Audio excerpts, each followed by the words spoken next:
Mali is a storied land of rivers and deserts, sitting astride one of the world's most historic trading routes.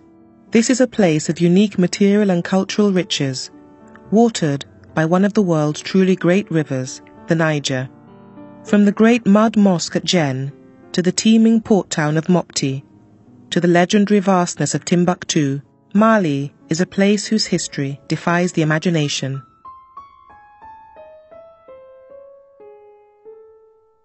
The county of Djenné covers 4,500 square kilometers in the heart of the central delta and at the confluence of the Bani and Niger rivers.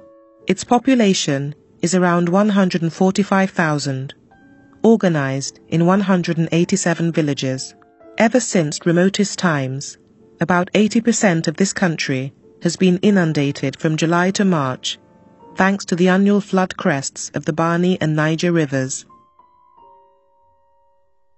The Bani River is navigable during the whole year, and during several months the town of Djenné becomes an island surrounded by water. Djenné is away from the main river routes, but when the Bani River is high enough, it's possible to arrive by public pinnace, motorized canoe, from Mopti. Although Mali is now one of the poorest countries in the world, one can still see why the first European explorers were so impressed by the richness and diversity of these cities. Up to today, a mixture of populations from all over the region inhabit these towns, and they practice traditional works. It seems that about 3,000 years ago, the part of the middle Niger in which Djenné is situated was so often covered by river floodwater that it was not regularly occupied. In recent years, periodic droughts have caused the emigration of significant numbers of farmers and fishermen.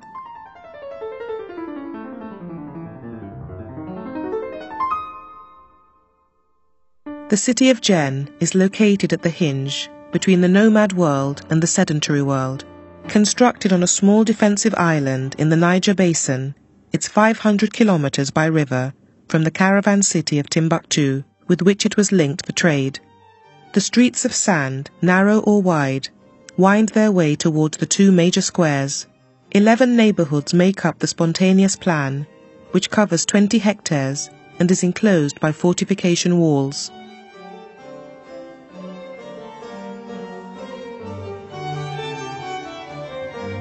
Djenné prides itself on its fine past. The original emplacement of Djenné was founded on the site of Zoboro. Its removal to the present site was accompanied by the sacrifice of atonement of a young girl, Tempana Djenepo, whose tomb is today among the oldest monuments of the city. Djenné fell under the influence of Islam toward the end of the 13th century. The Sultan Kumboro was converted in 1300 and transformed his palace, which is the site of the present mosque, into a place of worship.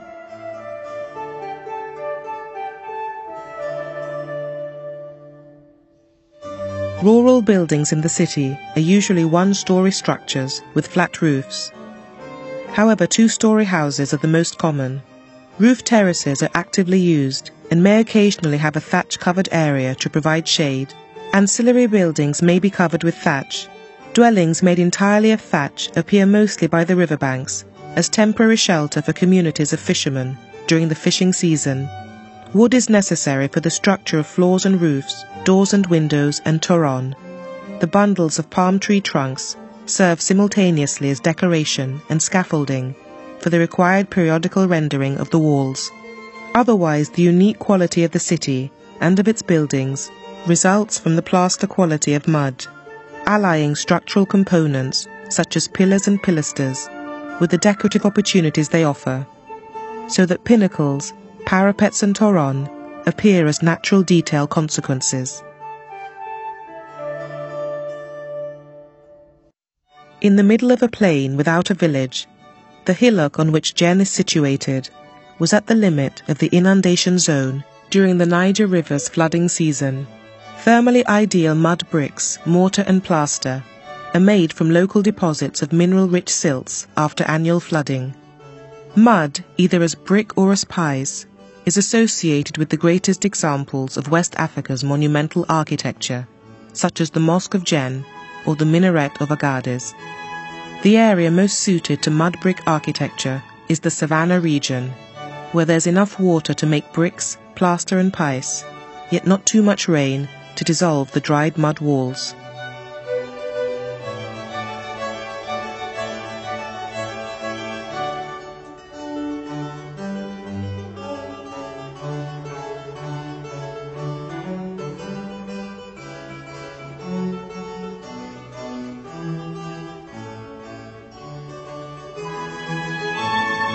In the architecture of Jen today, old styles coexist with new ones. The organization, materials and techniques of new buildings are all based on Western examples, but the various traditional styles are still clearly visible. Centuries ago, traditional African architecture met at Jen with Muslim architecture from the north, and their synthesis shaped the city as it was before colonial times. In the change and development of the city of Jen, the mason or barret holds a central position.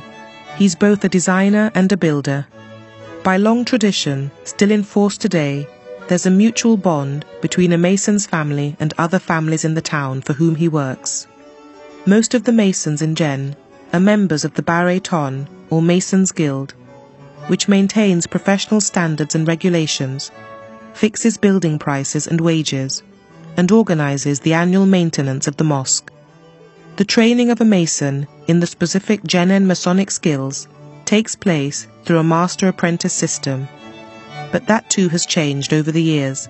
Under the old system, a boy called Male Bania, literally the slave of the master, was apprenticed at a very young age, and the master mason had full paternal authority over him. Jen represents exceptional testimonies to the pre-Islamic civilizations of the interior delta of the Niger. Of all Jen's buildings, the Great Mosque is the most important and dominates the landscape. Since it's built of mud, good maintenance is essential, and the whole town comes together every year to replaster the rain-eroded, sun-cracked walls, the occasion for a true festival called the Crépissage for the community.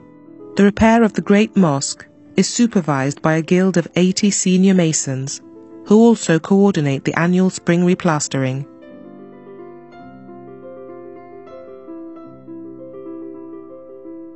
The main entrances of the mosque are on its south and north sides.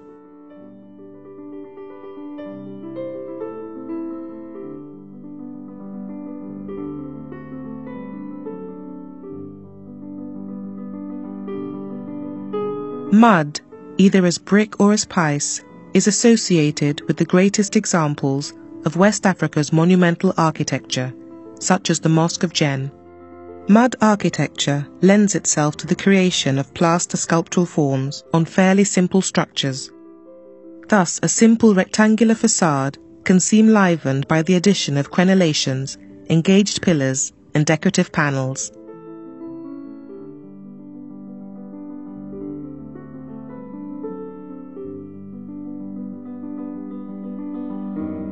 The mosque expresses the crystallization in 3 dimensions of the unique synthesis between Islamic cultural features and the cultures of indigenous West African societies. The importance is both as an art form and as evidence of the synthesis which results when man seeks to achieve monumentality as a testimony of his faith.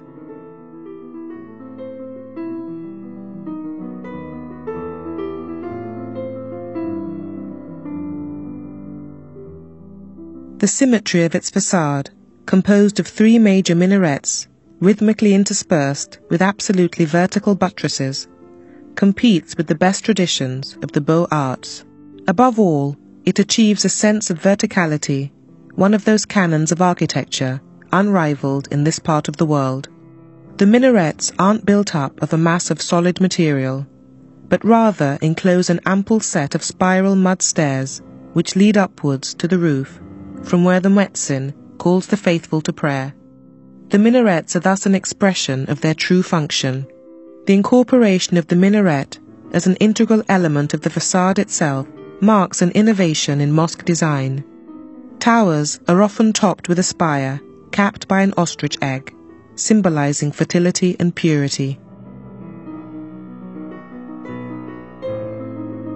The traditional methods of mud architecture vary from one town to another. The Western style, often referred to as the Sudan style, can trace its origins to the city of Jen. Mosques are distinguished by large minaret-like towers above the mihrab and tapering buttresses terminating in cone-shaped pinnacles. The mihrab towers are usually covered with projecting wooden stakes known as toron. These stakes were often found all around the walls of a mosque and functioned as scaffolding, although they may also have some ritual significance. The Great Mosque was built in 1909 on the ruins of the previous mosque. It was meant to be a replica, but differed considerably from the ruined original, which had been recorded before its destruction. The mosque interior, with its rhythmic definition of space, might, with a bit of imagination, easily satisfy the criterion of loftiness with which Gothic architecture endows the cathedral. Its setting, conforming to the classic tenets of urban design, provides a formal approach which permits the viewer to marvel at the magnitude of its scale and structure. Inside, a forest of 90 massive columns forms an arcade-like structure, which carries the mud-covered wooden roof. From the inside, the hall's true dimensions are hard to judge. On the north and south sides, dim light enters through high, narrow windows. The Great Mosque also has roof vents with ceramic caps. This helps the interior of the mosque stay cool all day long. These caps, made by the town's women, can be removed at night to ventilate the interior spaces.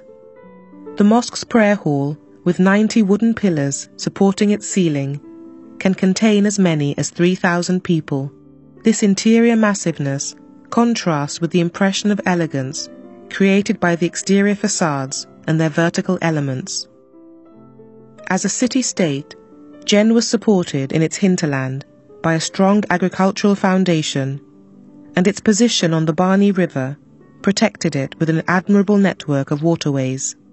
As a consequence, it wasn't subject to the same ravages which beleaguered Timbuktu. Jen marks a second phase in Islamic history, a phase in which Negro Islamic culture flourished over a number of centuries. With the growth of a stable urban milieu, there developed the skilled craftsmanship so essential for the growth of an articulate architecture.